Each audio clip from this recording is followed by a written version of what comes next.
If you've ever stared at your bank account just watching that number and it feels like it's stubbornly stuck, you know the feeling.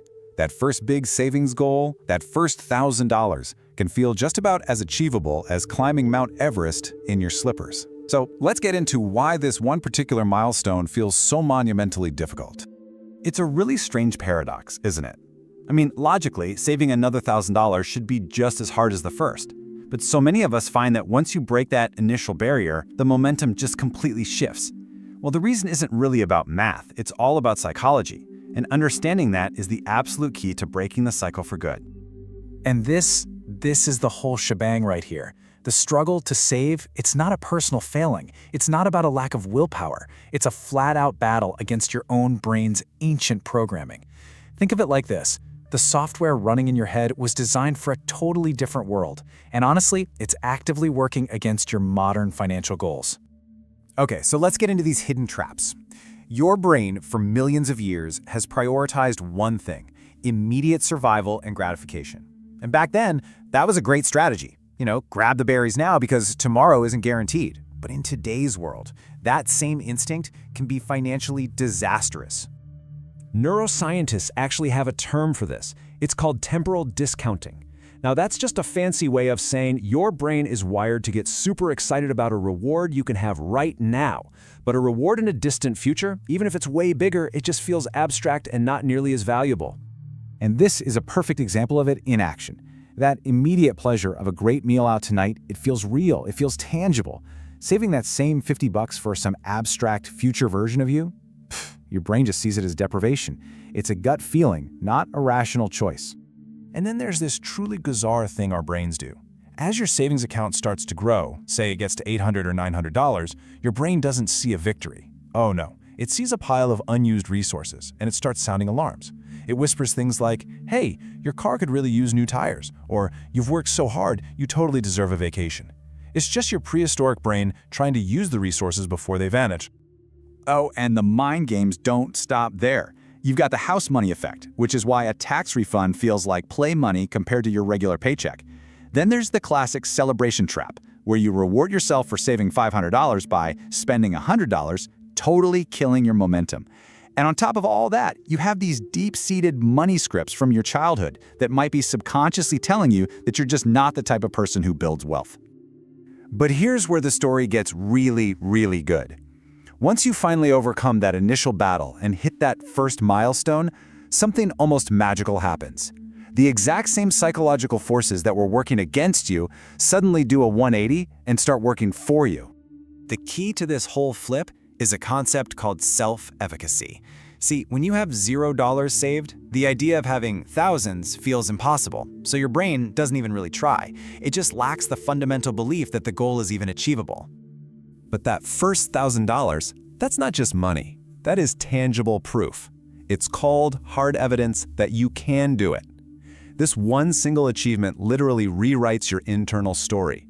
You go from being someone who tries to save to someone who is a saver. And that identity shift, it's incredibly powerful. It changes everything. And then the math starts to help your new identity along. So let's say you save $100 a month. That first 1,000 takes 10 long months of pure sacrifice. But once you start earning even a modest return on that money, say 7%, your second 1,000 only takes 9 months.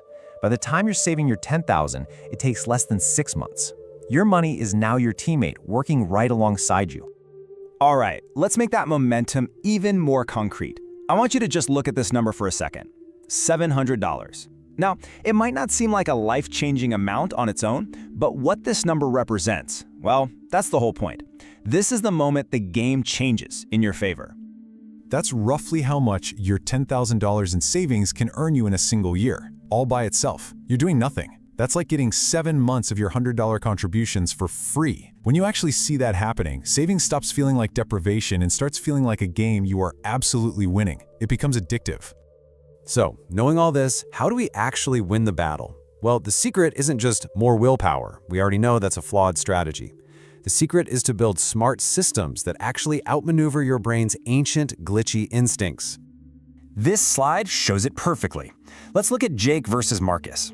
Jake sees his savings as just one big pile of money. So when an unexpected expense pops up, he dips in, resets his progress, and feels like he's just unlucky. Marcus, on the other hand, builds a system. He has his main freedom fund and a separate smaller buffer for life's little surprises, so when his car needs a repair, he uses the buffer and it protects his long-term goal and, crucially, his psychological momentum. So you can build your own version of Marcus's system with 3 really simple steps. First, automate it. Have the money transferred on payday so it's gone before you even see it. Second, separate it. Keep your main savings in a different bank to add a little friction, making it harder to access impulsively. And third, give that money a powerful purpose. Call it a freedom fund or a future me fund. Because ultimately, this whole thing isn't just about accumulating dollars. It's about what those dollars can buy you. And I'm not talking about buying more stuff. The real prize here is something way more valuable. Just let that sink in for a second. Now, this isn't about shaming anyone who loves their coffee. It's about understanding how these small, seemingly insignificant daily decisions compound over time, often in the wrong direction. We are often more committed to our daily habits than we are to our own financial security. Okay, so let's put a real price tag on that seemingly small trade-off. This isn't just a few bucks here and there. This is the real, long-term cost. Take a look at this number, $53,000. It seems impossibly large, almost unrelated to a daily coffee habit, but it's not.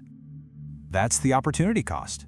That is what a simple $5 a day habit could have grown into over 20 years if it were invested instead. Suddenly making coffee at home doesn't seem like such a sacrifice, does it? You're not just saving $5, you're investing in a $53,000 future. And this is the real prize. This is what you're actually buying, not just numbers in an account, but options. The freedom to walk away from a toxic workplace, the security to take a chance on a new idea, the power to design a life based on what you want to do, not just what you have to do. That's what financial security really is. So the battle for that first $1,000, it's not really about the money.